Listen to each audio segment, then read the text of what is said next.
Alam nyo ba na pwede natin sagutan yung ating equation na x plus y equals 5, 2x plus 3y equals 12 na hindi na tayo gagamit ng elimination method? Okay, sundan nyo lang ako. Okay, ito yung ating second equation. Bring down lang natin. 2x plus 3y equals 12. Yung 2x, papalitan natin ng x plus x. Then, yung 3y, gagawin natin y plus y plus y. Then, equals 12. Okay, since ang value sa taas ng x plus y ay 5, palitan natin yung x plus y, pinagsama natin, another x plus y, pinagsama natin. At parehas yon na 5. Okay, therefore, meron tayong 5 plus 5 plus y equals 12. I-add natin, 5 plus 5 is 10, plus y equals 12.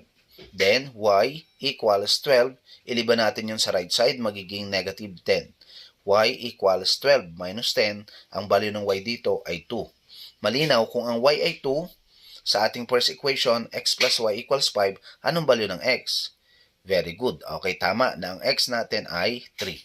Therefore, the solution set for this system of linear equation in two variables is x equals 3 and y equals 2.